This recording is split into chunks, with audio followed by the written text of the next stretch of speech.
Okay, let's start tonight off with a video, and then we're going to hop into our study after that. The book of Numbers gets overlooked, partly because it has a really boring name. Which is a shame. In the Hebrew tradition, the book's name is Bamidbar, which means in the wilderness. And it's an epic travelogue about Israel's journey through the desert on their way to the land promised to Abraham. Now, this pilgrimage should only take about 2 weeks on foot. But instead, it takes them about 40 years. That's crazy. It's practically half of someone's lifetime. Yeah, it's a very long camping trip with lots of interesting stories. But let's remember, it's most helpful to back up and start with how this book is designed. Right. So the book is broken up into 5 sections. There are 3 wilderness locations, broken up by 2 road trips that link all the pieces together. The first wilderness section is Mount Sinai, right here on the map. And then in the second section, they travel to a region called Paran. A whole bunch of things happen here in the wilderness of Paran. And then in this 4th section is Israel's road trip to Moab. The book ends with a large section in the wilderness of Moab, right across the Jordan River from the promised sections. The storyline just flows like a gripping dramatic movie. Everything starts great, but then the trip goes horribly wrong, and it all ends with the final redemptive moment, the surprising act of God's grace.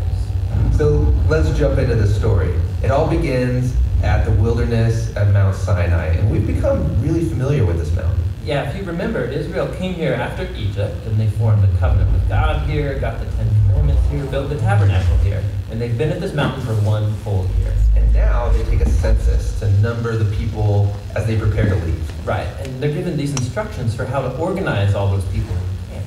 God's presence in the tabernacle, and then the tribe of Levi and the priests around it, and then the rest of the tribes around them. And this pattern is this visual symbol for how God's holiness is at the center of their existence as a people. And they're told that when the cloud of God's presence moves, they're to pack up and travel with it. Yeah, the Ark of the Covenant is carried by the Levites out in front, and then the tribe of Judah, and on and on. And this order is also a symbol for how God's holy presence is their leader and guide through the wilderness. We begin the second section of the book with enthusiasm as they leave Mount Sinai and travel up to Paran. God's with them, everything's organized. This is going to be great. But it's not great. After just 3 days on the road, the people are complaining about their hunger and thirst, and then even Moses' brother and sister start bad-mouthing him in front of all the people. Not a great start. But now we're into the third section, the wilderness of Paran. This is where they send the 12 spies to scout out the promised land. 2 of those spies come back and they're really optimistic. But the other 10 are freaked out, and they don't trust God, and they go around saying, we're going to get annihilated in there. And so they start a mutiny, and they try to appoint a new leader who's going to take all the people back to Egypt. And so basically, they are refusing to go into the promised land, and God honors their choice. He says that this generation is going to wander for 40 years and die in the wilderness, and only their kids will get to enter the promised land. You know, this story here gets brought up many times in the Bible by different authors. Yeah, and it always serves as a reminder that while God remains faithful to his people and his promises, he will honor their choices. He'll let them waste their whole lives if they choose to live in rebellion. Okay, so the trip's been a disaster so far. And it gets worse here in this 4th section as they're traveling to Moab. Even Moses has a moment of rebellion and is disqualified from entering the promised land. Then there's another rebellion among the people that results in this snake attack. And what makes all these rebellions even worse is that every step of the way, God has been providing. He's been offering forgiveness. He's been giving them food and water and this crazy stuff called manna. Yeah, what is that stuff? Yeah, no idea. But in spite of all this, they keep complaining, and they say that they wish they had died in slavery in Egypt. If I was God, I would just give up on these guys. You would think. But that's what makes this story in the final section so surprising. Israel has just arrived in Moab, and the king of Moab is freaked out that this huge group of people is traveling through his land. So he hires this pagan sorcerer named Balaam to pronounce curses on them. This guy means business. Yeah, and so Balaam, he says, okay, I'm going to pray to the Hebrew God, and let's see what happens. And 3 different times he attempts to curse them, but each time he finds that he can utter only blessing. Most surprising is the last blessing, where he prophesies that out of Israel will rise a victorious king. And this king is somehow going to be connected to God's promise to Abraham to bless all nations through this family. So here's Israel rebelling down in the camp, totally unaware that up in the hills, God is protecting and even blessing them. The book ends here in Moab. Israel's getting ready to go into the promised land. They count up everyone again, just like at the beginning. They're leaving the old generation behind, including Moses. But before they leave Moses, he gives them his last words of warning and wisdom. And that speech is what the next book, Deuteronomy, is all about. This video was funded by 756 people, just like you gave a few bucks to make it happen. Okay. If y'all ever want to watch the end part there, that's fine. You can do that.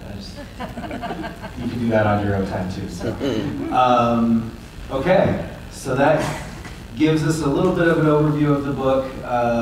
Kind of brings us back into the story since we took last week off. And hopefully you're excited to dive into Numbers chapter 7. Of all the chapters in the Bible to be excited to dive into. Wow. Probably not chapter 7. So here's something that I want us to see here.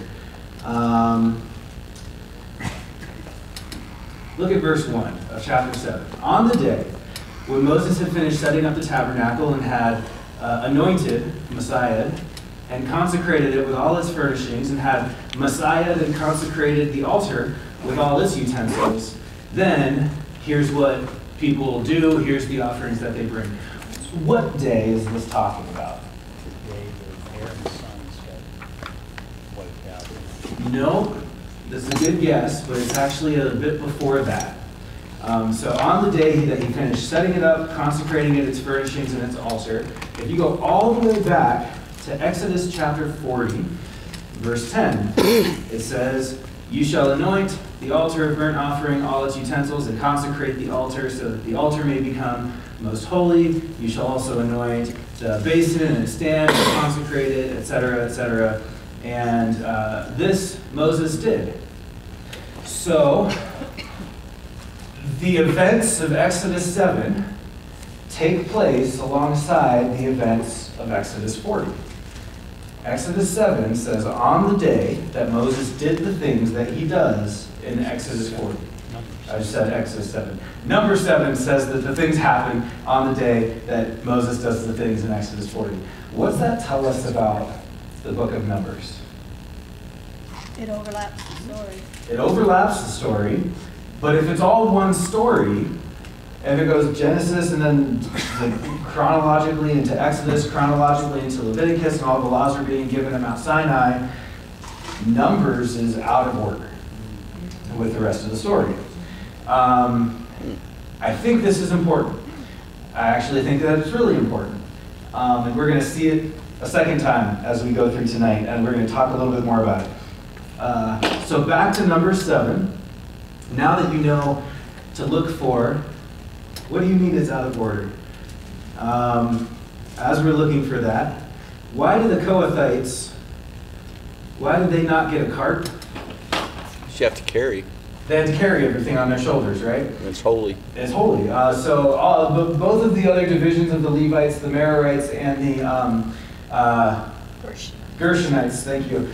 They got the carts and they got everything to carry all this stuff, but the Kohathites, they don't get any oxen, they don't get any carts, and that should, if we're supposed to ask, where have I seen this before, right? We haven't seen before, but if you are an avid studier of Scripture, your mind is going forward to Uzzah, reaching out to catch the ark as it falls off the cart that was never supposed to be on the cart. So I just wanted to point that out to you. Each tribe, in chapter 7, I don't want to read through this because it is literally the exact same words 12 times, just with a different tribe's name at the start of each paragraph. Why? Why write something that is so boring to read? Well, I mean, it's documenting history. And not only documenting history, what does that do for your average Zebulonite who just lives in the camp? What does that give to him? What it's doing is it's giving him an identity. Just your average Danite or whoever. You're not a priest, you're not anything special. The story focuses on special people. It focuses on Moses and Aaron and Aaron's kids. But there's hundreds of thousands of people, millions of people who are involved in this story who we don't ever get to know the names of. But if I'm being totally honest with myself, we like to picture ourselves as Moses, and we empathize as we read the story with these major characters. But if I was part of the story, I would be a nameless Zebulonite or Danite or Reubenite or whoever. What that does for me is it gives me an identity within the people of Israel to where I can say, this is what my tribe did to ensure that we belonged in the camp, to the sanctuary, to the worship of God. So in an oral culture where writing is few and far between, we have libraries of books, right? They didn't have that. To have that writing that's evidence of I belong here was huge for those tribes. So for us, I read number 7 and I'm like, this is awful. Like as soon as I start, I want to be done because it doesn't mean anything to me. But to them, it was their piece of the promise to Abraham that they could hold on to. And in that sense,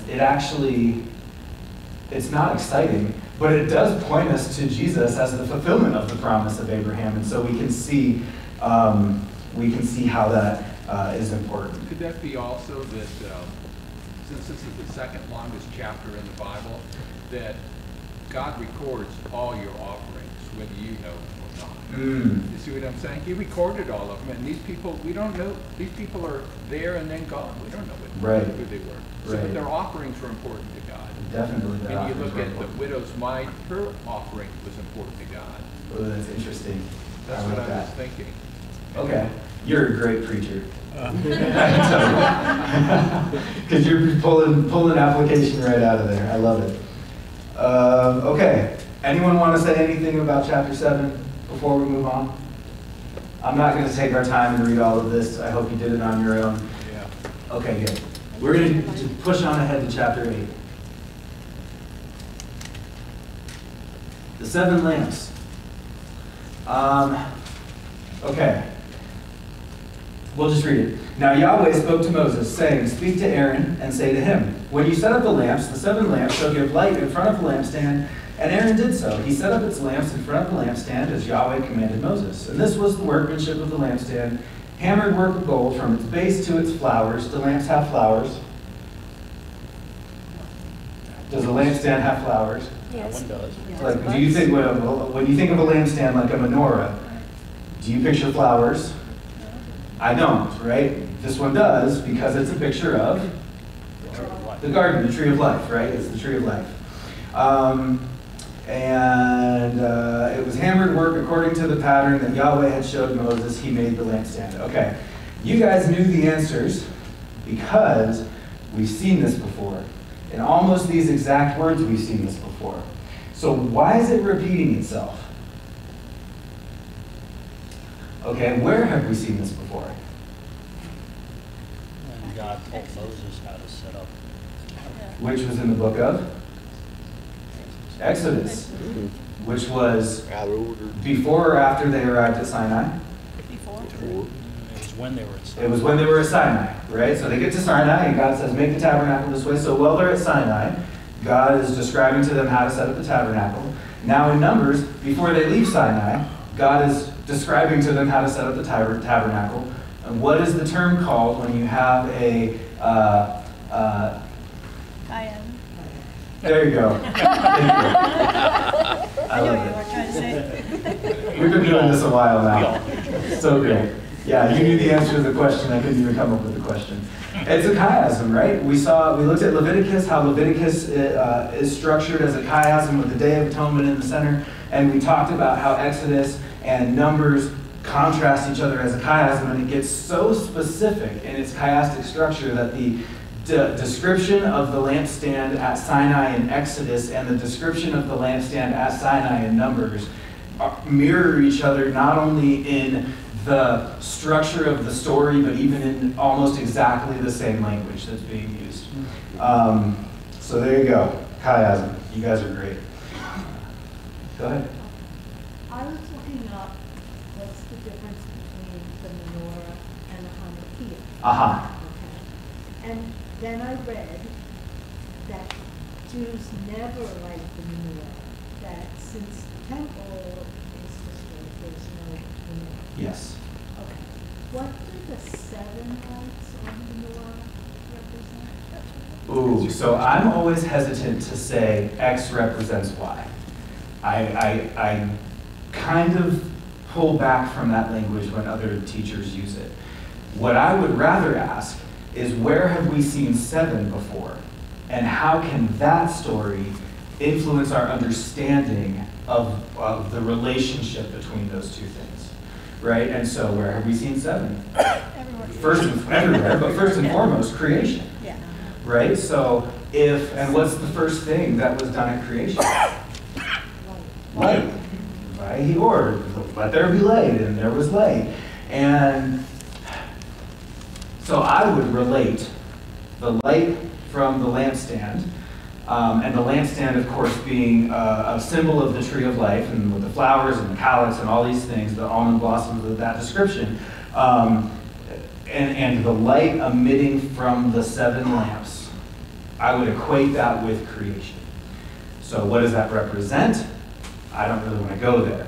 How can I relate that to another part of Scripture that has happened before to show me what God is doing in a progressive revelation type story? I would say, well, look at the symbolism of creation and how that related to Israel coming out of Egypt, with the waters dividing and the dry land emerging, and the separation of light between Egypt and Goshen, and how that creation story symbolizes the creation of Israel, and say, like, what is that lampstand pointing at the 12 loaves of bread then tell me about God's relationship to Israel? Because those 12 loaves, where have we seen 12? It's Jacob's kids, the 12 tribes. So you have the light of God making Israel into a new creation here in the wilderness. So this lampstand that's in the tabernacle, is that the menorah? Is that 7 It's 7. lights Mhm. on one lampstand? Yes. Or- Okay, I was always confused as if it was 1 or 7 lights. So I think, because lampstand is always in the singular, so I think it's one stand with 7 lights. I don't want to say that definitively because I've never really thought deeply about that. That's just kind of how I've always understood it. Versus the Hanukkah is the 8 plus 1. If you don't know the story of Hanukkah and why that is, look it up. It's really cool, but that's not what we're talking about tonight. So did the light could that represent, I am the light of the world, and I, through me, am going to make you a new creation? You see where I'm Again, I want to pull back from X represents Y, but I have no problem. I want to ask the question, where have I seen this before, not where will I see this later? So when Jesus says, I'm the light of the world, we ought to think back to the lampstand. Right. Because that's how God progressively revealed himself through the writing of Scripture. What I'm always a little bit nervous to do is to read the lampstand and think forward to Jesus being the light of the world. I want to read Jesus and read back. Because Jesus said, Moses and the prophets spoke of me when he was there, but Moses, with the promise of a coming Messiah, has no idea who Jesus of Nazareth is, right? So, cool? Awesome. Where am I at here? I want to make sure I don't miss anything because there's so much going on tonight. Verse 7. Take the Levites and cleanse them. Here's how you cleanse them. Sprinkle the water of purification on them. What's the water of purification? It's Numbers 19. We're in Numbers 7. So Numbers 19 hasn't happened yet, but Numbers 7 is referencing the thing that was commanded, 12 chapters from now. Man, it's so interesting. Numbers, so many things in Numbers are out of order, and I think the primary reason for that is to set Numbers in chiasm to Exodus. So a lot of things are going to be reordered. We're even going to see months being out of order. So Numbers 19, in order for them to understand, because not last week, 2 weeks ago, we even came across a passage that talked about holy water. In order for them to know what that is and to have any way of doing the things that they're being commanded to do in these chapters, that law had to already have been given. They haven't left Sinai yet, So Numbers 19, although the account doesn't come until later in the story, must have been given at Mount Sinai. So why is that account plucked from Mount Sinai and moved to Numbers 19? We're going to talk about this next week. But as I was looking at it today, do you remember the thing that preceded in Leviticus the Day of Atonement was the death of Nadab and Abihu? And we dealt with death being introduced into the tabernacle, and then immediately the Day of Atonement came after. How do you deal with the death in the tabernacle and in the camp? Well, the thing that immediately precedes Numbers 19 is the rebellion of Korah. And it's the same sort of pattern of this death being introduced into the camp, and then how do you deal with the death in the camp? So it seems like, although we have not read Numbers 19, the Israelites, they know Numbers 19, or else this doesn't make sense. They would be going, what do you mean water purification? That doesn't exist. So they know it, but it's been plucked off of Sinai and moved to later in the story to make a theological point. How does that sit with you? Are you okay with biblical authors, the authors of the infallible Word of God, taking something and putting it intentionally in its wrong spot, out of order, to make a theological point? Well, if it's the Word of God, then God would be telling them to do that. But why did he tell them to put it out of order? Yeah. So have we seen something like that happen before? Genesis 10 and 11? Yes. You remember those stories? Genesis 10 is the Table of Nations. It talks about the 70 nations that were dispersed at the Tower of Babel.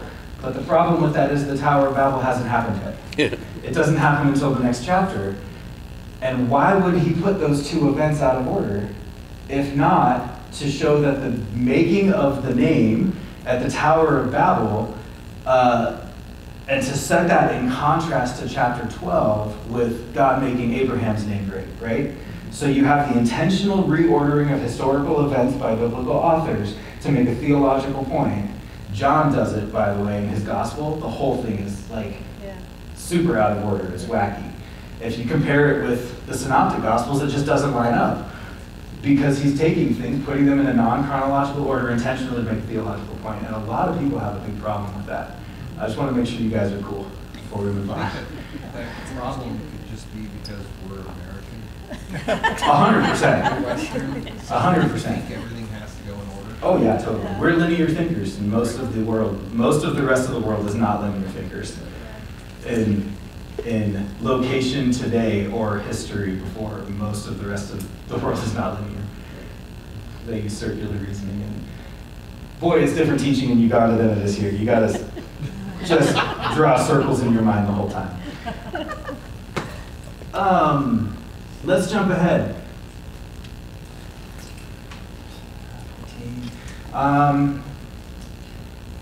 Okay, so verse 14, thus you shall separate the Levites from among the people of Israel, and the Levites shall be mine, and after that the Levites shall go in and serve at the tent of meeting, when you have cleansed them, and offered them as a wave offering, for they are wholly given to me from among the people of Israel, instead of all who open the womb. And 2 weeks ago we talked about the trade between the Levites and the firstborn. Verse 17, for all the firstborn among the people of Israel are mine, both man and beast. On the day I struck down the firstborn in the land of Egypt, I consecrated them for myself. And I have taken the Levites. Okay, so he just referenced the 10th plague, right? So keep that plague right there. And I have taken the Levites instead of all the firstborn, and I have given the Levites as a gift to Aaron and his sons from among the people of Israel to do the service for the people of Israel at the tent of meeting and to make atonement for the people of Israel. And what happens if that atonement is not done? That there may be no plague among the people of Israel when the people of Israel come near the sanctuary. So the argument that he just made is, I brought a plague on Egypt, and I protected the firstborn, and as a result, I own the firstborn. I've traded the firstborn back to you for the tribe of Levi, and if they don't serve their purpose, this is going to end in another plague. It's going to be an opened and closed book with plagues, and I'm going to be done with you if you don't have atonement. So the only way for God to not be done with Israel is atonement. Cool? Now, alarm bells should be going off in your mind as I say that. You should be like, why isn't he talking about Jesus? You know why. Okay. And it deals with retirement of the Levites.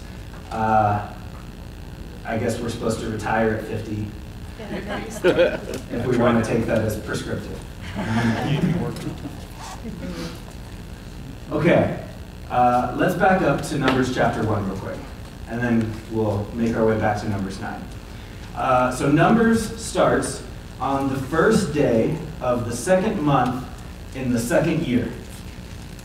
Okay, so it has been now a full year, plus a month, and it's the first day of that second month. That's where Numbers starts. Numbers 9 starts in the first month of the second year after they come out of Egypt.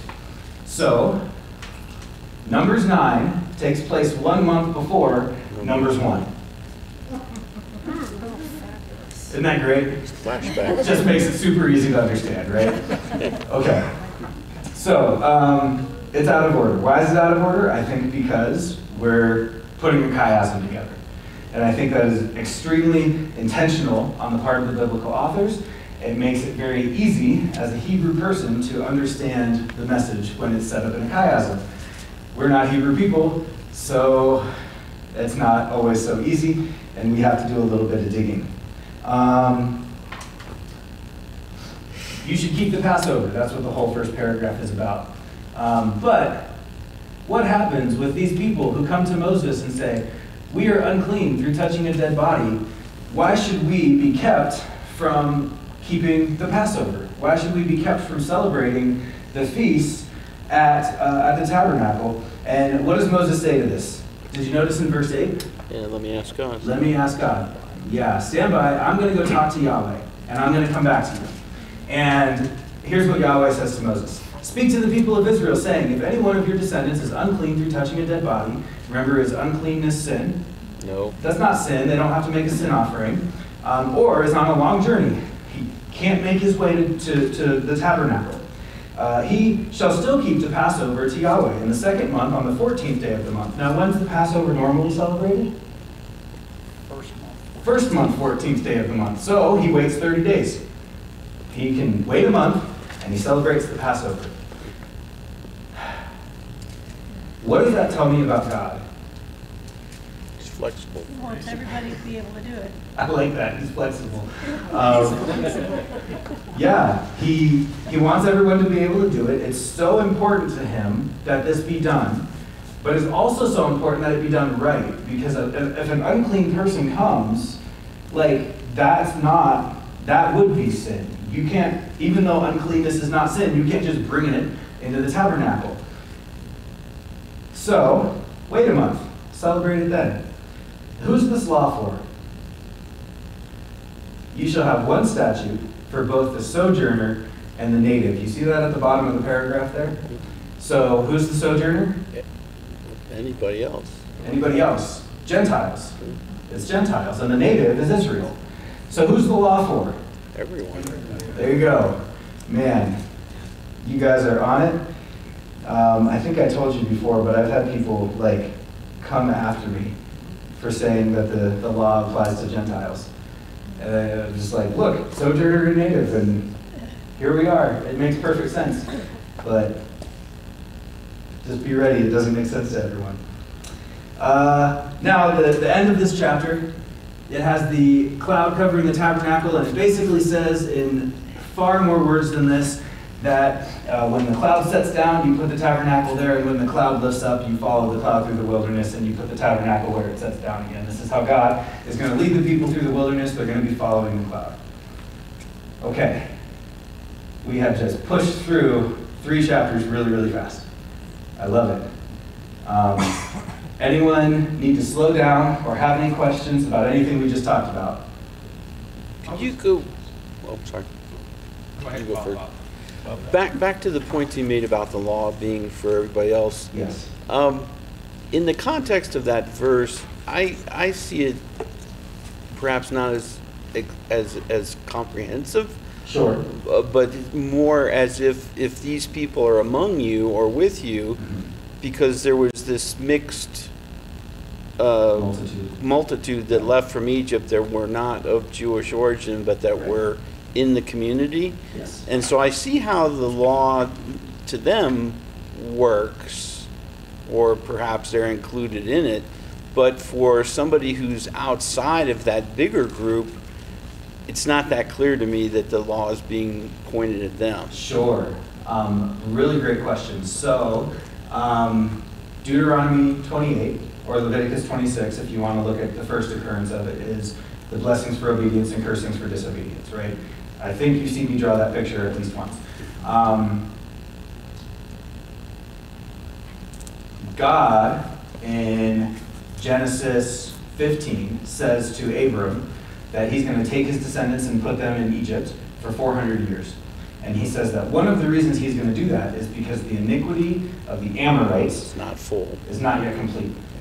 So during those 400 years, God was patiently waiting for repentance, I think, from iniquity for this people. The Amorites are among the groups of people who Israel is supposed to utterly destroy in the conquest of Canaan. Why is God okay with wiping out entire people groups? Because they broke the law. Because he said he would. And we have him saying he would in Leviticus 26 to Israel. We don't have him saying the same message to other nations. Whether that message was implicit or explicit to them, we can't know, because we only have what we have in Scripture. But it seems to me that as the Amorites and Hittites and Amalekites and Perizzites and all these guys in the Promised Land are getting wiped out, all of the curses of Deuteronomy 28 and Leviticus 26 are happening to those people. And it is, in my mind, as I understand it, it's those cursings for disobedience that are taking place. I don't disagree with you, though. In that one passage, it does seem to be a little bit more particular rather than global.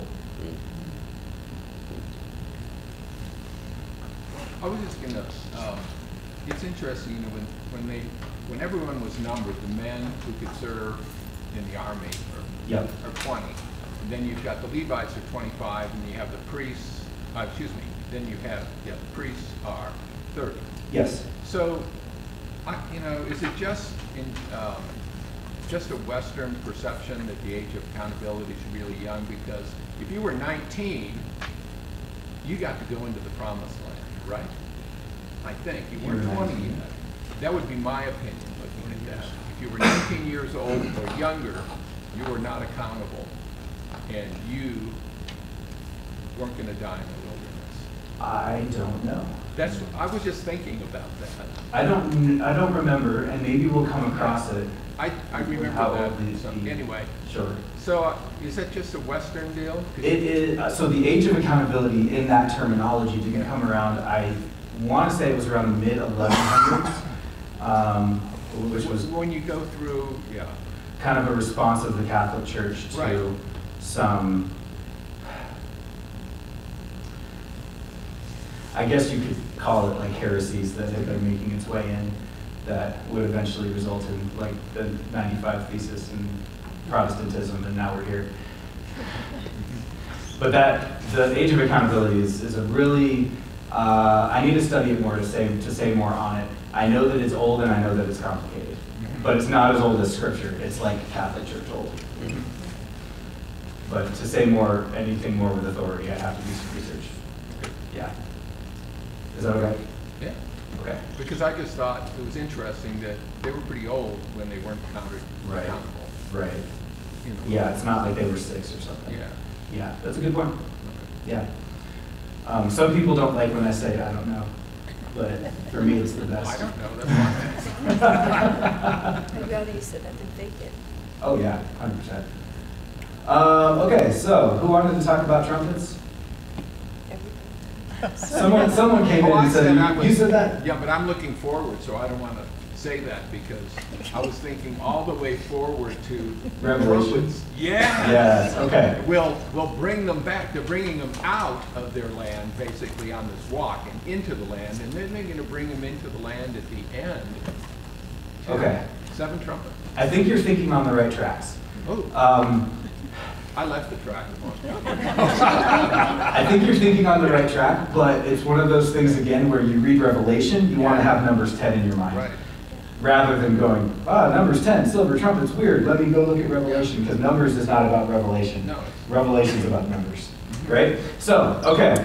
Yahweh spoke to Moses saying, make 2 silver trumpets. There's 2 kinds of trumpets in Israel, by the way. There's the shofar, which is the ram's horn. That has an entirely different purpose. And these 2 silver trumpets, you don't actually see them very often in the story itself. It talks about them, it makes it sound like they're really super important, and then like, we don't really hear about them much. So let's talk about what they're for. But the shofars are like when they're walking around Jericho, they have the shofar, and when they're, that seems to be more used in the story. So the silver trumpets, you make them of hammered work, and you shall use them for summoning the congregation and for breaking camp. And when both are blown, the congregation gathers together at the entrance of the tent of meeting. But if they blow only one, then the chiefs, the heads of the tribes of Israel, shall gather themselves to you. When you blow an alarm, and I couldn't tell you the difference between what an alarm is and what a normal blowing of the trumpet is. I presume maybe some sort of like bugly going to battle sort of sound, but somehow distinguishable to them. The camps that are on the east side shall set out, and when you blow an alarm the second time, the camps that are on the south side shall set out. An alarm is to be blown whenever they are to set out, but when the assembly is to be gathered together, you shall blow a long blast, but you shall not sound an alarm. And the sons of Aaron the priests shall blow the trumpets. The trumpets shall be for you a perpetual statute throughout your generations. That's really interesting language. The language of a perpetual statute is most often associated with covenants. For example, the Davidic covenant says that Israel will have a king on the throne in perpetuity, perpetually. The Levitical covenant says that Israel will have a priesthood in perpetuity. So it makes me go, when I look at this language and I compare it to the other places where the similar language shows up, I think, how is this related to the Mosaic covenant?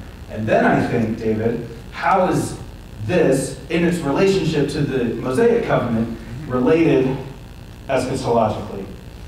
Even though I just said that's not what I do, I totally do. Okay.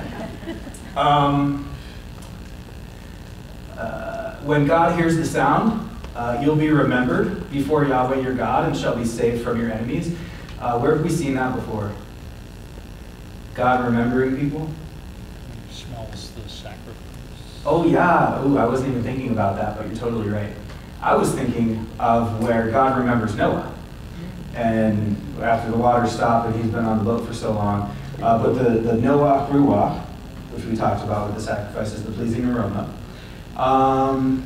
Okay, you blow the trumpets also on your day of gladness and at your appointed feasts and at the beginnings of your months. This is something that only comes up a couple times. The idea of the beginning of the month or the new month for Israel, it only comes up a few times. I should have looked it up. One of the prophets uses it. Anyways, I think we've talked a little bit before about how Israel kept time and knew when a new month started. Is they would have priests located in 2 different places, and when they see the new moon signifying the new month, they would both go to the tabernacle and talk to the high priest, and the high priest would declare a new month. There would be a big feast in Israel. When you have a lunar calendar, it's kind of a big deal to keep track of the moon.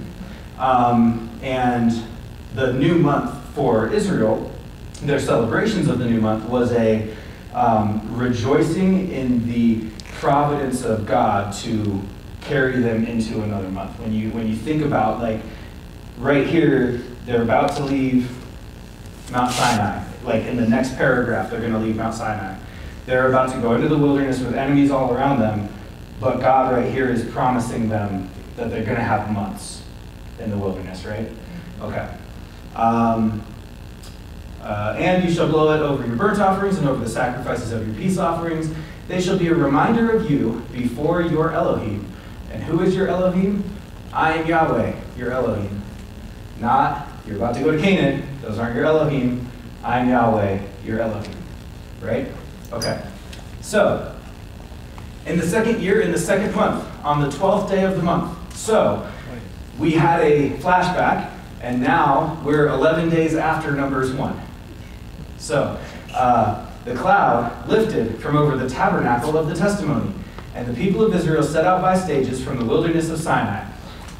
I want to draw a picture. Guess which one?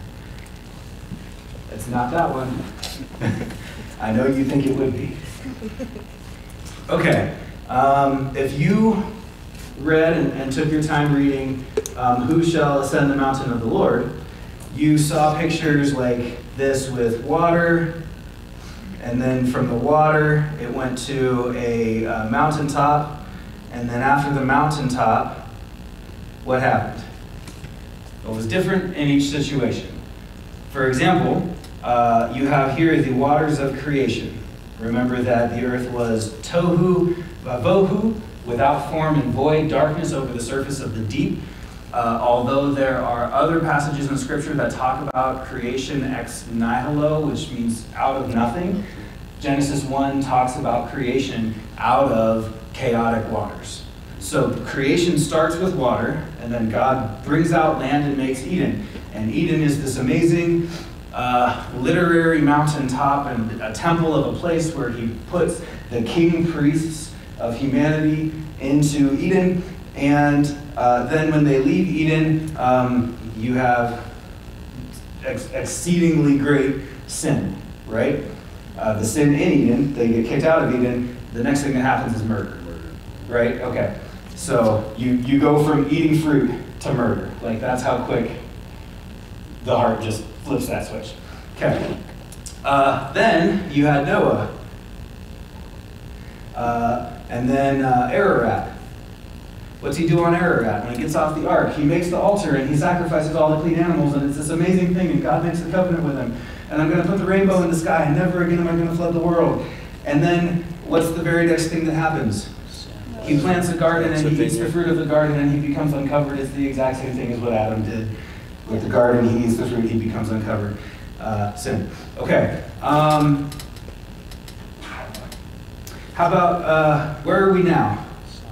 The Red Sea. They just went through the Red Sea, the waters of the Red Sea. They came to Mount Sinai.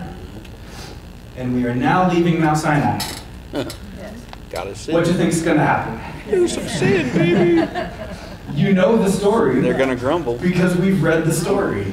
We know it because we've already read it. We've read it like 6 times by now. I'm just forgetting a bunch of them. But we know the story because we've read the story. Okay. So, the Bible, by the way, the Bible is a super easy book to read and interpret and understand as soon as you realize that it's just the same thing happening over and over again. Okay. So they're leaving. They set out. Everything's great. Is there anything else I want to talk about here? Love your note card. I got it. Oh, 33. I wanted to mention this. So they set out from the Mount of Yahweh. Does that stick out to you?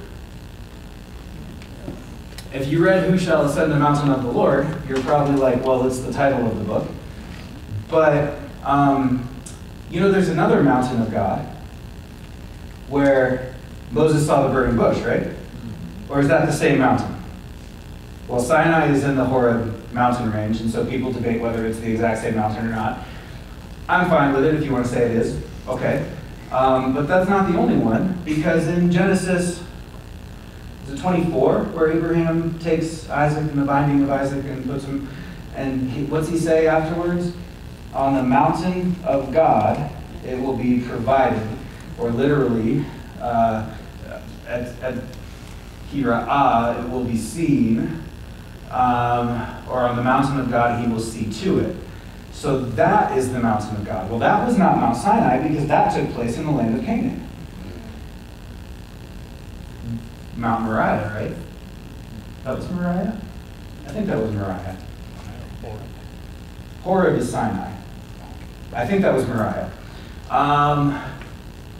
So there are multiple mountains that have been referred to as the mountain of God and the mountain of the Lord. And of course, the passage in Psalms that our last textbook that we read in Leviticus took us through talks about, who shall ascend the mountain of the Lord? Only him who is blameless and upright in heart.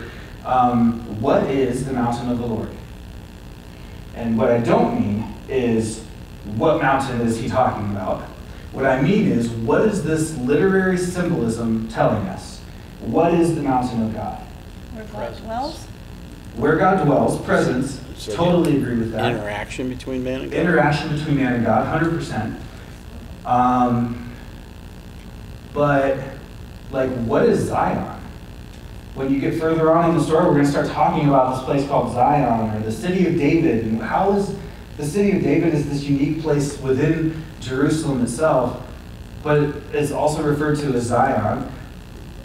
Ezekiel's temple vision, he says, God takes him and puts him on a mountain, and he sees the city descend on the top of a mountain before he starts describing the dimensions of the city.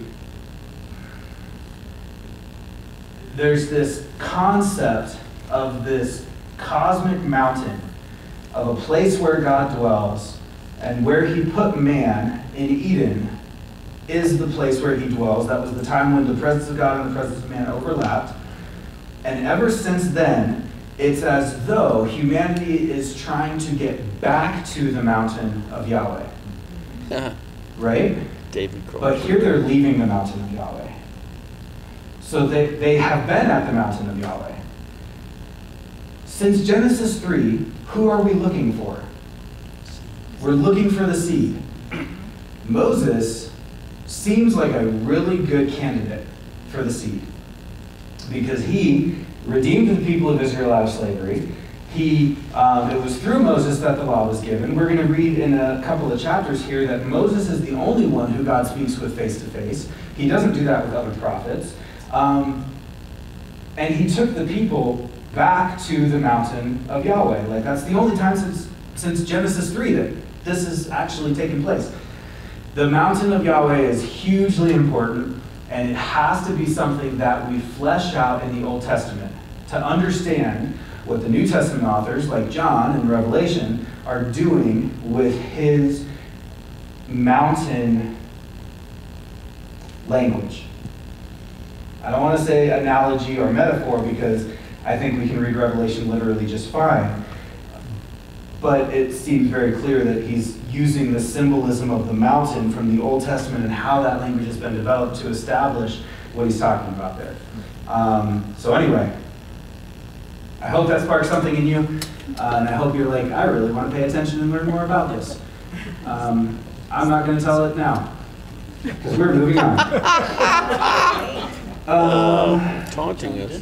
Yes. Pastor Matt referred to Zion as the heart of man recently. I don't remember. Yeah. I think. Well, now you're just making me think I need to pay attention better. Uh-oh. You weren't asleep at the time. I don't fall asleep, but sometimes he says something about Hebrew or Greek, and I'm too busy looking it up to. I miss his next 3 points, Anyways, I'm not perfect. We'll keep going. What do we expect to happen next? Sin. Sin. Okay, so it doesn't hold back. It's just right here. The people complained in the hearing of Yahweh. It's yep, there it is. No reason to take our time getting there. The people complained in the hearing of Yahweh about their misfortunes. And when Yahweh heard it, his anger was kindled. And the fire of Yahweh burned among them. So where have we seen the fire of Yahweh before? In the tabernacle, right? Nadab and Abihu. They bring in strange fire, and God's like, this is real fire. That's not a knife. That's not a knife. Okay, and the people cry out to Moses, and Moses prayed to Yahweh. Where have we seen that before? The intercession of Moses for the people. With that golden calf. The golden calf is what I'm thinking of. You're correct when you say several times. I'm specifically thinking of the golden calf. So the name of that place was called Tavera, because the fire of Yahweh burned among them. Now the rabble. Who's the rabble? Followers on. Non-Israelites. So God is being very gracious in the giving of the law to make sure that Gentiles are not left out of justice. They're one of the big five, right? Sojourners. But here they are, turning the hearts of Israel away from God. They had a strong craving. And the people of Israel also wept again, saying, "Oh, that we had meat to eat. Remember the fish we ate in Egypt that cost nothing, the cucumbers, the melons, the leeks, the onions, the garlic, the all-beef patties and special sauce on a sesame seed bun. But now our strength is dried up and there is nothing at all but this manna to look at." And I liked in the video, if you know a little bit of Hebrew, they made a joke in there that was really funny that you missed if you didn't know it in Hebrew. But manna means what is this, right? And so when Tim was like, "It's manna," and John was like, "What's that?" It was great. And then it talks about the manna. It's like coriander seed, and they boiled it in pots, and the taste was like cakes baked with oil. And when the dew fell upon the camp of the night, the manna fell with it. That is almost verbatim Exodus 16. Right? So we're just keeping the chiastic structure in our minds as we're moving through Numbers and Exodus are mirroring each other. Okay, so Moses heard weeping through the clans, everyone at the door of his tent. They're crying because God is providing for them manna. And it's not good enough. And the anger of Yahweh blazed hotly, and Moses was displeased. And by the way, this is just a fun little Hebrew trivia fact for you.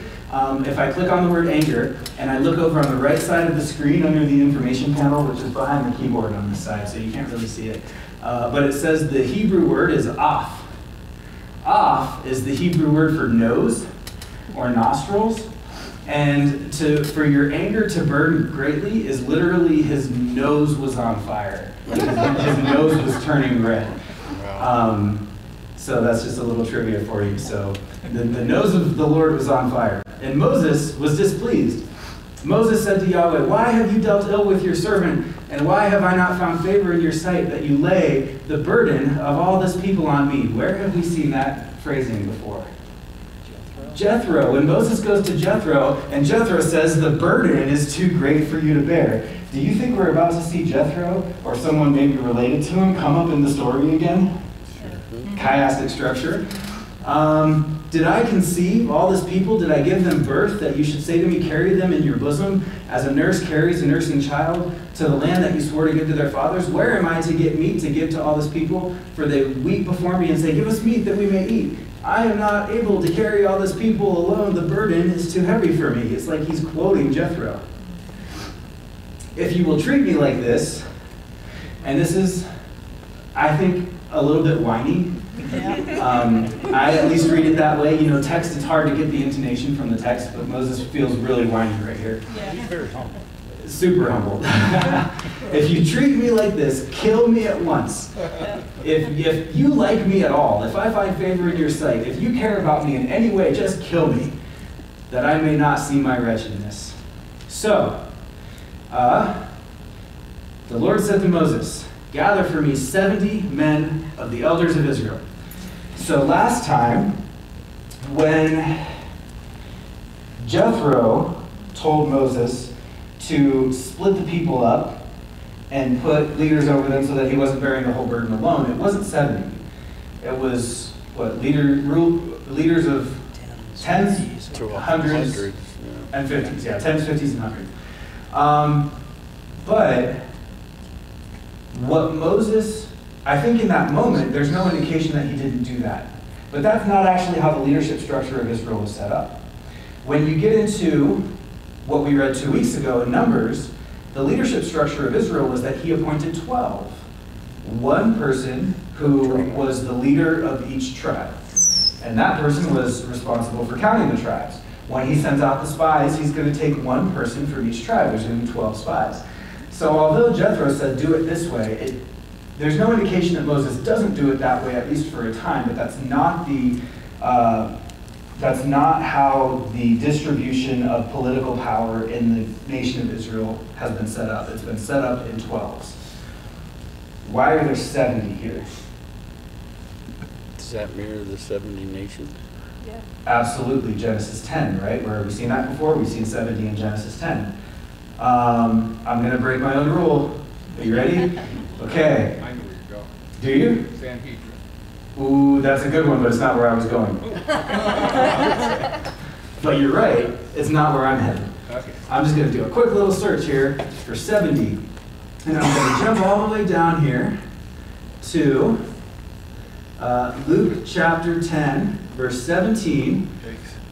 Let me get rid of that. Okay. When Jesus sent his disciples out to preach, there were 70. But how many apostles were there? 12. So, okay, at the last, Deuteronomy 34:10. This is how, I'm going to, spoiler alert, okay? This is how the Torah ends. There has not arisen a prophet since in Israel like Moses, whom Yahweh knew face to face. So what are some of the things that make Moses a very distinct prophet? Certainly that Yahweh knew him face to face. But there's more to it than just that. When he appointed the structures of power in Israel, he did it through 12 and 70. So we're going to look for a prophet, certainly whom Yahweh knew face to face. Requirement number one, without a doubt. But someone who sets up 12 and 70. Isn't that neat? So cool. And by the way, the 70 comes on one side of the chiastic structure, and the 12 comes on the other side of the chiastic structure. So cool. Okay. I don't know if you guys think that's cool or not. I think that's really cool. Yes? Did you get a chance to think at all or delve into where all the meat went? I kind of did, and I have no answers. So Michelle asked me a question. They're farmers. They have all this cattle from Egypt. They're making sacrifices. Why do they want meat? It's a fantastic question, and I have no answer. So just so you can meditate on it, and if you come up with something, you can bring it to me. I don't know. That's all I have. Look here at 11, 7, the opposite 12. Okay, let's go down. Numbers 11 is where we're at, all the way down to verse 29. Skipping ahead here. Oh wait, I don't want to skip that far ahead. I want to skip to 26. So the 70 people, they were, we'll go back to 25. The 70 elders, they were prophesying. As soon as the Spirit rested on them, they prophesied, but they did not continue doing it. That is in contrast to prophesying in the camp. The ministry of Moses,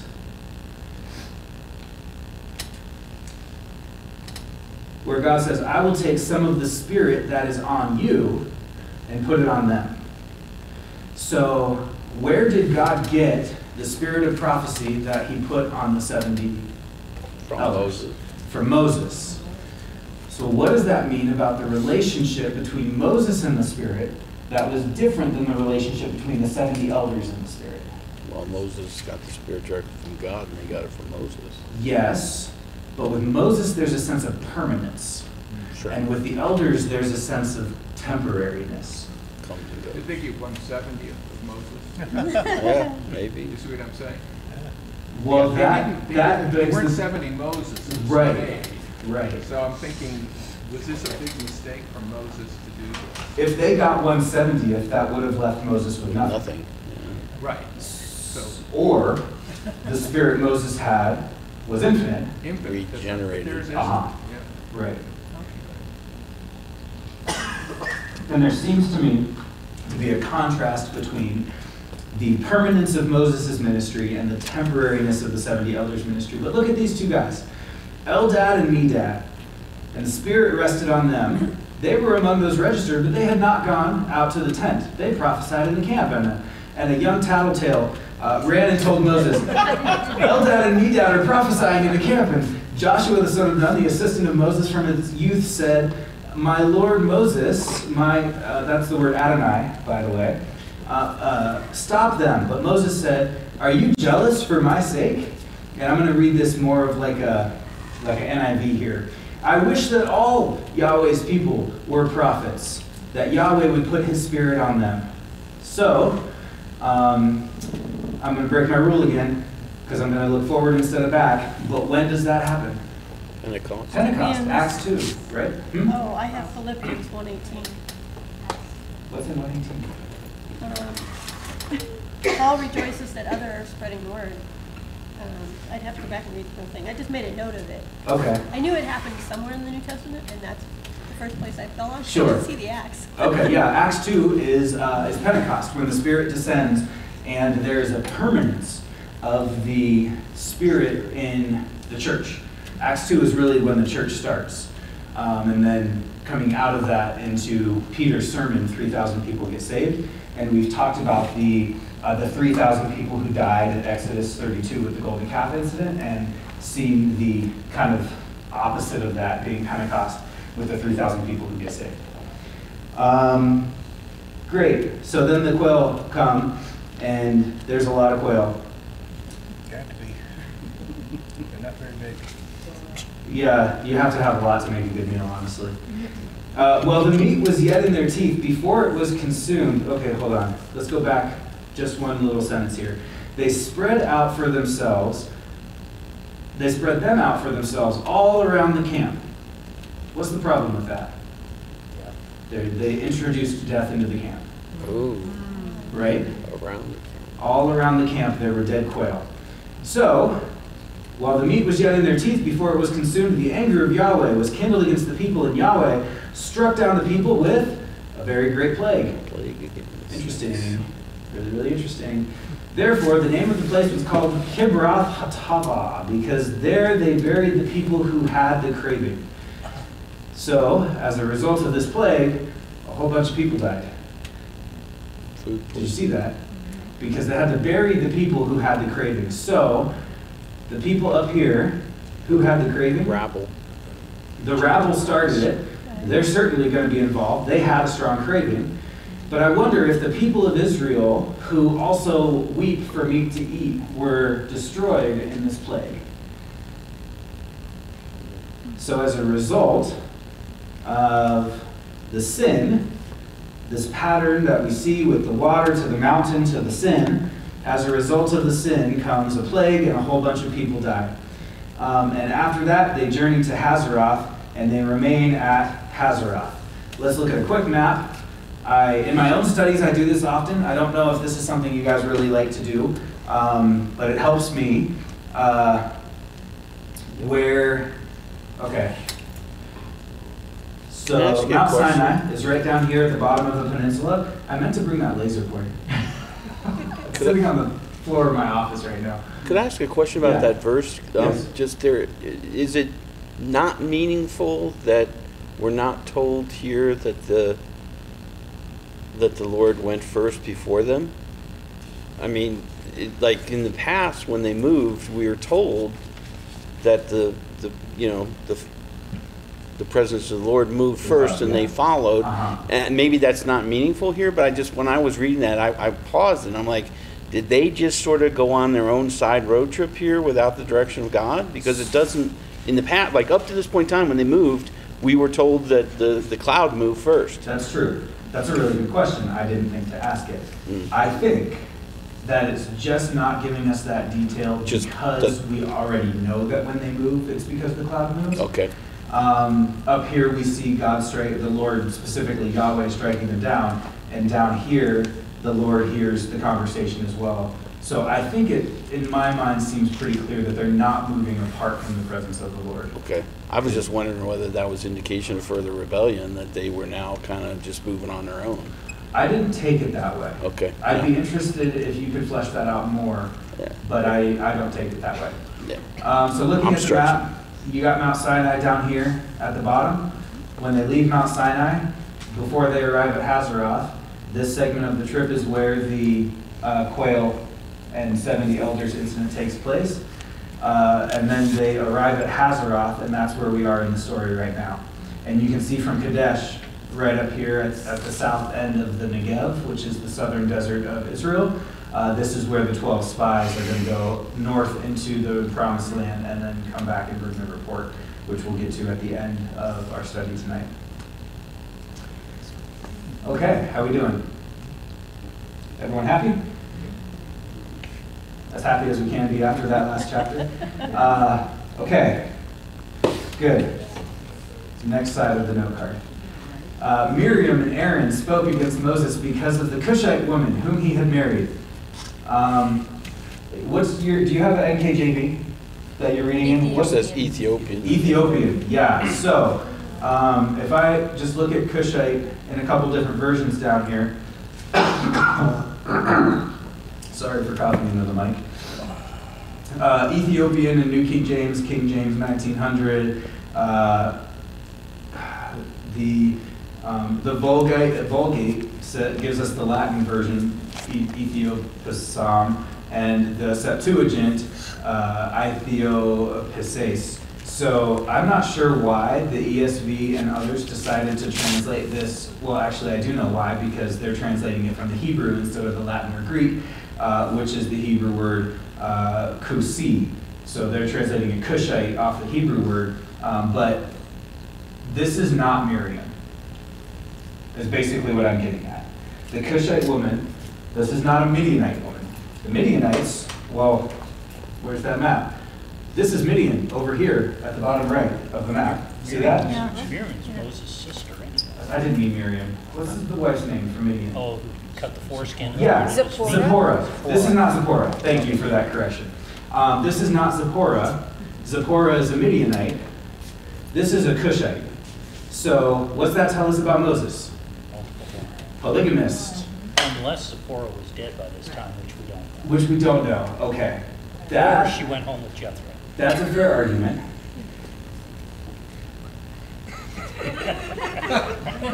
Okay, I accept that. I'll take that. Either way, here's something interesting about this woman. She's not named. She has no lines of speech in the text, but she is her presence is the inciting factor of the opposition of Miriam and Aaron against Moses. Isn't that interesting? But she's not named, no lines in the text, just like we think that he married a black woman from Africa. That's about all we have. So, At that time, was there a sense amongst those people that the descendants of Ham were cursed? Or was that something that developed later on? okay, so that's a really good question, because that deals with when was Genesis written. And scholars debate. There are two primary views, that either Genesis was written on Mount Sinai to the first generation, in which case the answer to your question is yes, they would have known. The other possibility is that it was written on the plains of Moab to the second generation before they entered the Promised Land, in which case, no, they wouldn't have known. Okay. Is that a possible cause for division? Well, I guess we don't know because the text doesn't say anything, right? Well, keep in mind the descendants of Ham were not cursed. It was Canaan who was cursed, who's only one of Ham's kids. Right. And those people specifically were the ones who the land of Canaan is named after. They lived on that side But of the Cush was the Mediterranean. father of Nimrod, so we got some bad genealogy going on there. 100%. So, I mean, she's bad spawn, kind of. I guess if you want to think about Oh, I don't know. I mean, I'm stretching a little bit, but Now, I mean, there's a big reason I don't like to stretch it that way, and it has to do with my time in ministry in Uganda. Because people in Uganda and all over Africa will read Genesis, 9? Yeah. Verse. serving in the And say tents, then, well, that's why white people, first world, subjugated black and people. and black people live in the third world. Even today, when this subjugation of slavery has ended, no one's going to Africa and picking people up. They're still living in the third world, and white people are living in the first world. Well, that so I preach generally very strongly against Stay that. away from that, I yeah. want to point out that the curse went to Canaan, not Ham. Right. Right, okay. So, anyways, he marries a Cushite woman. How did we get there? Cool. We're back. And they said, has Yahweh indeed spoken only through Moses? Has he not spoken through us also? Are they right or wrong? They're wrong. Yeah, he spoke to Moses. Face to He told face. Moses to tell Aaron to say. Didn't Aaron speak to God? Yeah. Yeah, one time. Mhm. And sometimes God spoke to Moses and Aaron together. And Miriam sang Exodus 15, right? That was so long ago, we don't know. I know. But has God spoken through Aaron and Miriam? I'm going to say, yeah. I think they're correct, but being correct doesn't make you right. Right?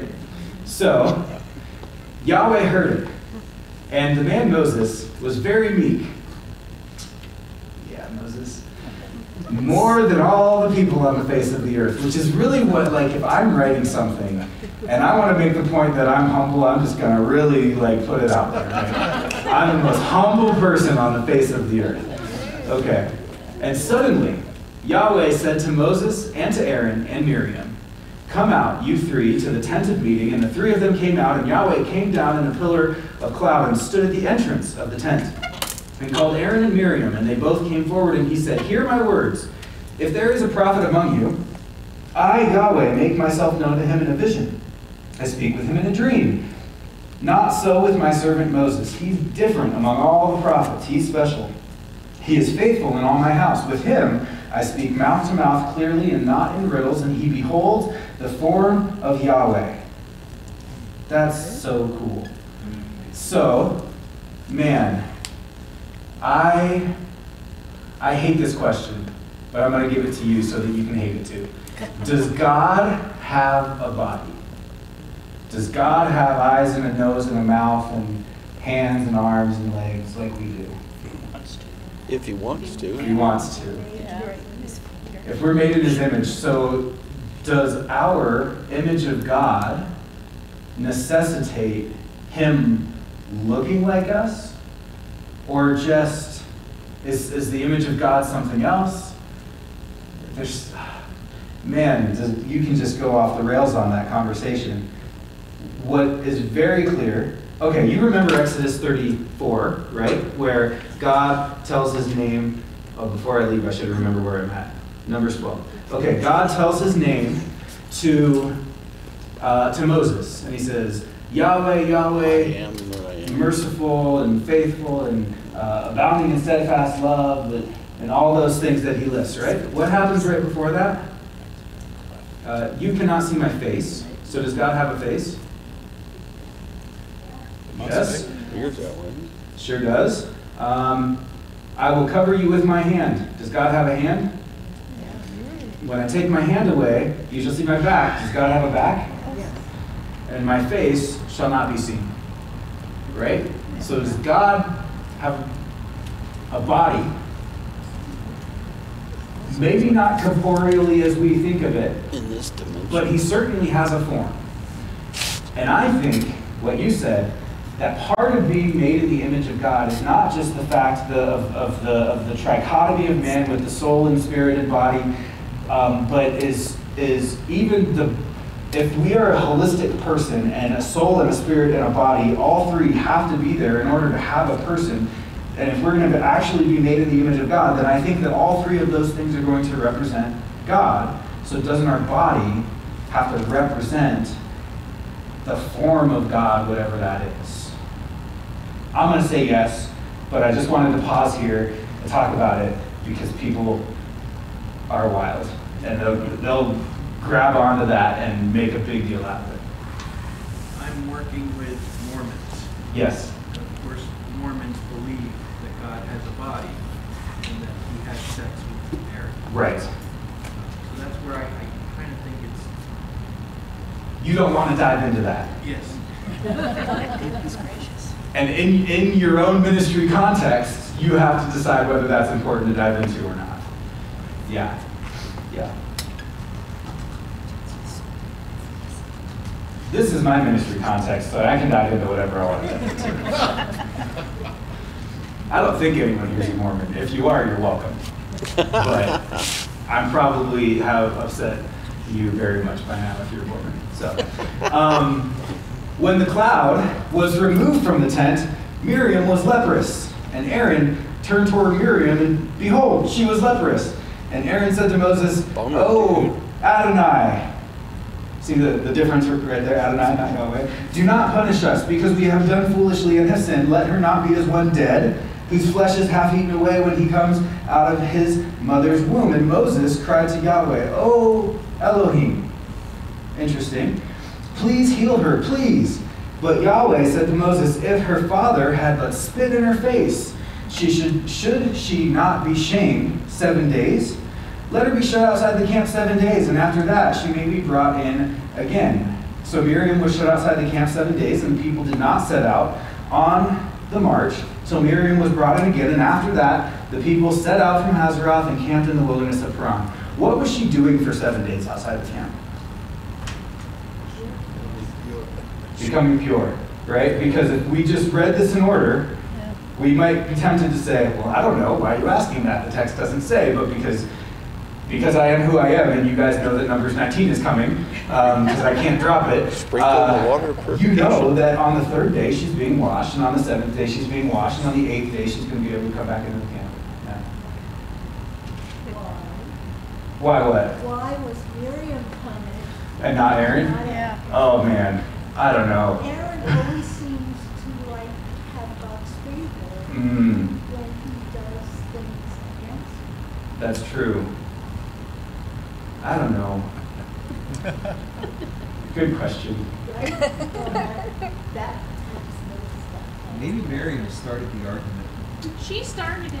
It was the woman you gave me, Lord. Come out here,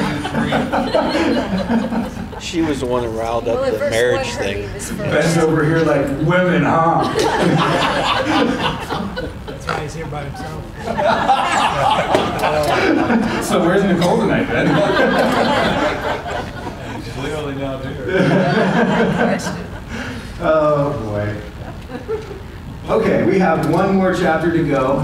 I want to really fly through it as much as I can because I want to end tonight with another video. So if I go a couple minutes over, I hope you'll forgive me. I'm going to really try not to. Okay, so verses 1 through 16. Moses is going to send spies, and these are the names. There's one from every tribe. Okay, verse 17. He sent them to spy out the land, whether it was good or bad, whether there were cities or camps or strongholds, whether they're rich or poor, whether there's trees or not. And it says the time was the season of the first ripe grapes. Okay. So they're going to go into the land. So they went up and spied out the land from the wilderness of Zin to Rehob near Lebo Hamath. They went up to the Negev and came to Hebron. Ahman, Shashai, and Talmai, the descendants of Anak, were there. This is the first time Anak has been mentioned in the Bible. Hebron was built 7 years before in Zon in Egypt. It's telling us that because that's really important in like Joshua 12. So after we finish the Torah and you go on and study Joshua, remember that this is here. This is telling you when Hebron was built. And they came to the valley of Eshcol and cut down from there a branch with a single cluster of grapes, and they carried it on a pole between two of them. The grapes were so big, the cluster was so big that one person couldn't carry it. It was put on a pole like in Star Wars where they have the Luke and Han, or not Luke, he wasn't there, but Han's on the pole, he's going to be burnt, and where the Ewoks and everything. Okay. Is it really? Because that's how I imagine it every time. Okay. At the end of 40 days, and those 40 days are going to become important when the punishment comes along. They returned, and they came to Moses and Aaron, to all the congregation of the people of Israel in the wilderness of Paran at Kadesh. That's Kadesh Barnea on the map that we looked at, so they are up here now. Kadesh Barnea, the spies go up, they come back. Okay. And they showed them the fruit of the land, and they said, we came to the land to which you sent us. It flows with milk and honey, and this is its fruit. However, the people who dwell in the land are strong, and the cities are fortified and very large, and besides, we saw the descendants of Anak there. The Amalekites dwell in the land of the Negev.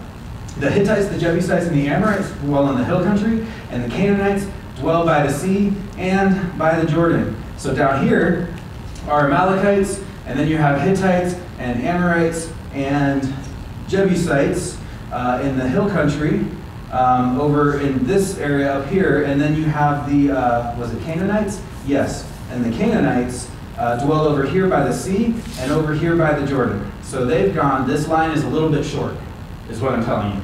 They've gone all the way up here, all the way to where the Jordan River is, They've gone and seen the area by the sea. They've gone and seen the hill country. And down here in the Negev, they have enemies everywhere. But Caleb quieted the people before Moses and said, "Let us go up at once and occupy it, for we are well able to overcome it." Then the men who had gone up with him said, "We are not able to go up against the people, for they are stronger than we are." So they brought to the people of Israel a bad report of the land that they had spied out, saying, "The land through which we have gone to spy it out is a land that devours its inhabitants, and all the people that we saw in it are of great height. And there we saw the Nephilim, the sons of Anak, who come from the Nephilim. And we seemed to ourselves like grasshoppers, and so we seemed to them." So, you guys who have been with me since Genesis know that this is a pet topic of mine. I really love studying the Nephilim and everything about the Nephilim. I think they're really, really fascinating, and I don't think they are limited to biblical literature. I think we see God-men, half God, half man, as opposed to fully God, fully man. See what I did there? In so many cultures around the world. For example, the Greek demigods, like Hercules is a half god, half man. When Zeus has a kid with a human woman, and you get the Nephilim. Sons of God, the daughters of the sons of God and daughters of man. So, just a quick review, and then I would rather watch a video than hash it all out again, okay? In Hebrew words are made up of 3 letters, and then get suffixes and prefixes that add to the meaning. So the 3 letters that make up this word are NFL. So, really? Wow. Nafal. Big. It means to fall. It happens to sound the same. That is just coincidence. Most Hebrew words don't sound like their English counterparts.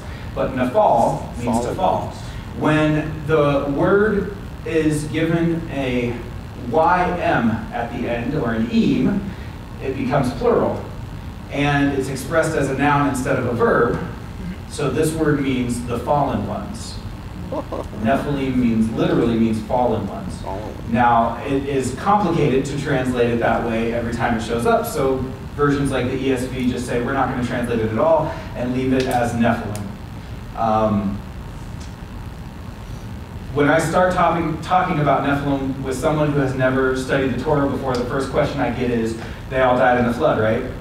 Guess not. Guess not. Well, I think they did, but I just think they kind of came back. Genetic strain. Because when you look at Genesis 6, they were the mighty ones, the Gibberim. Gibberim. It's the same word used for David's mighty men. They were called Gibberim.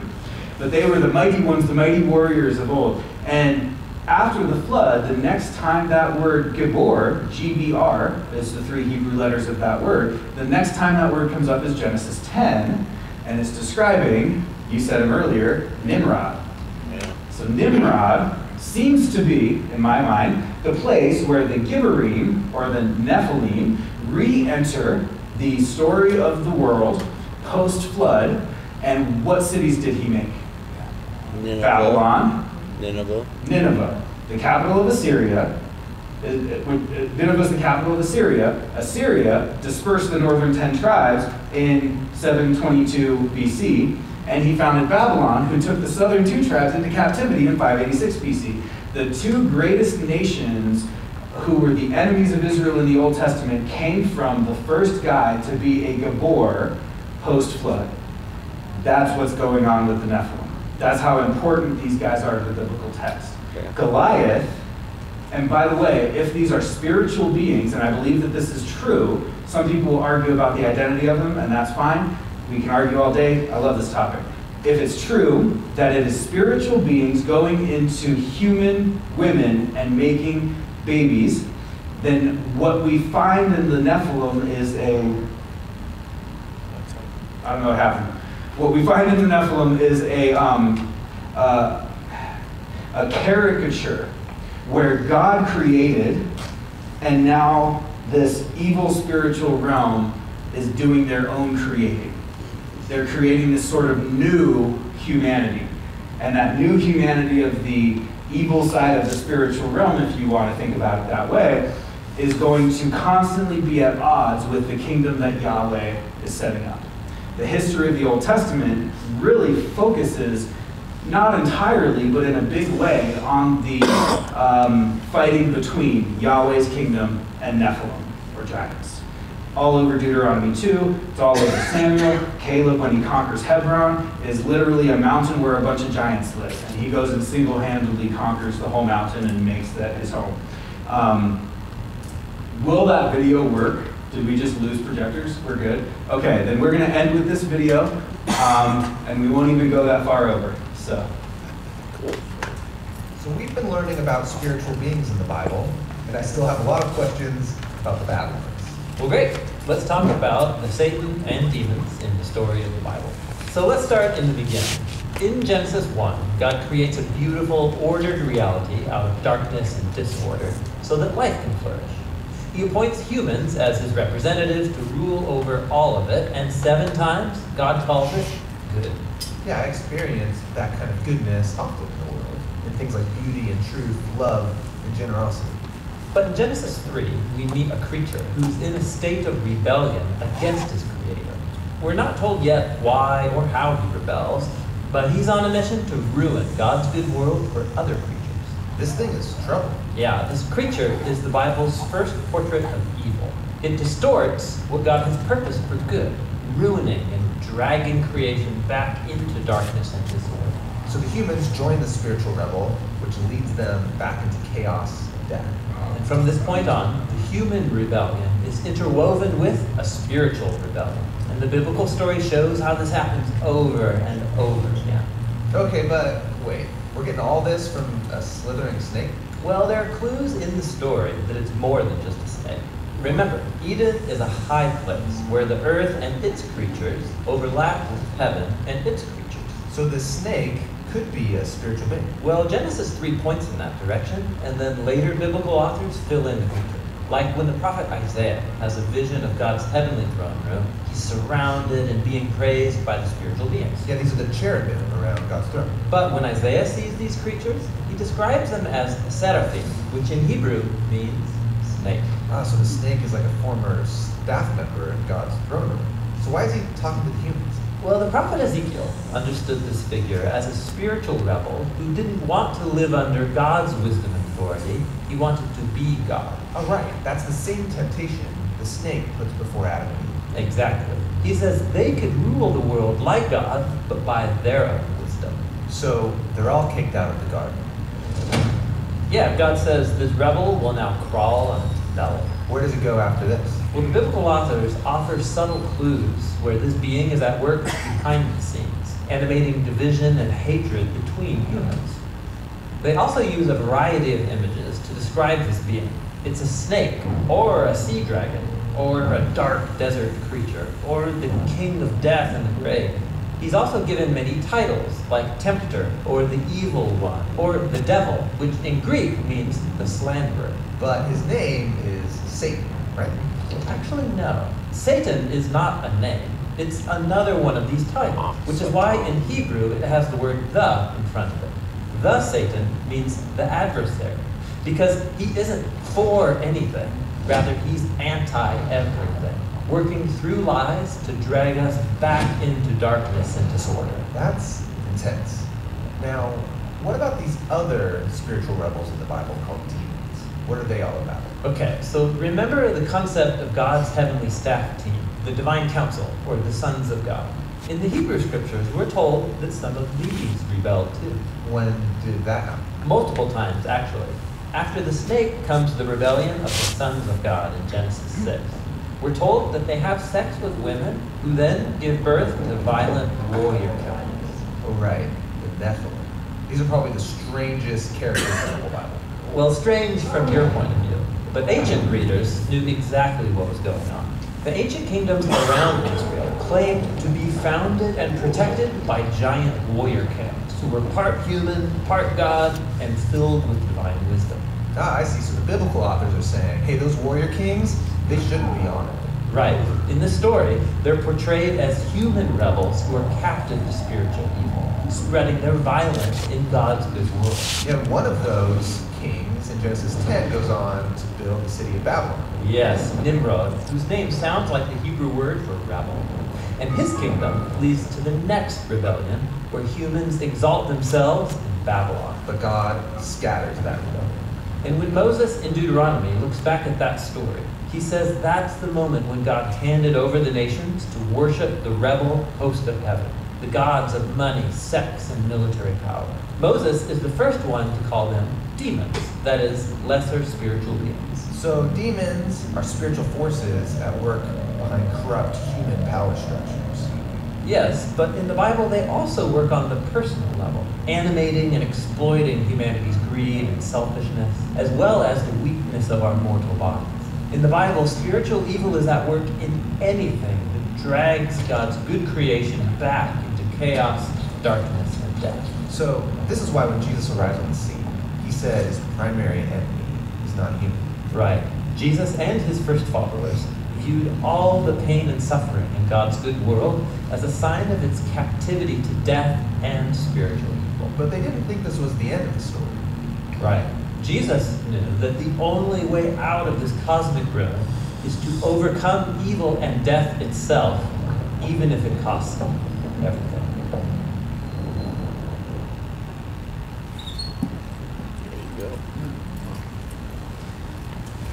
One of the things I really love about this class is that had I showed that, let's say like last September, what would you have even done with that information?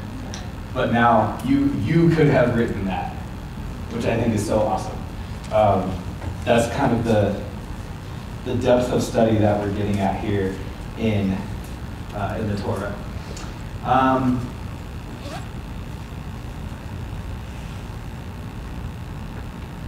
We'll pick up in 14 next week. Cool. Anything we need to talk about? We're 2 minutes over, so if you have something, it better be good. Okay, we'll go ahead and finish up here. David, would you pray for us? Sure. Thank you. Father, we just thank you for your word, how it enlightens us, leads us. We thank you that we have a church that's guided by your word and by your spirit.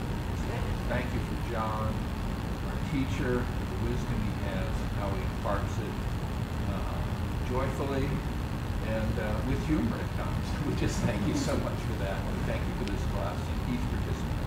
In Christ's precious name. Amen. Amen.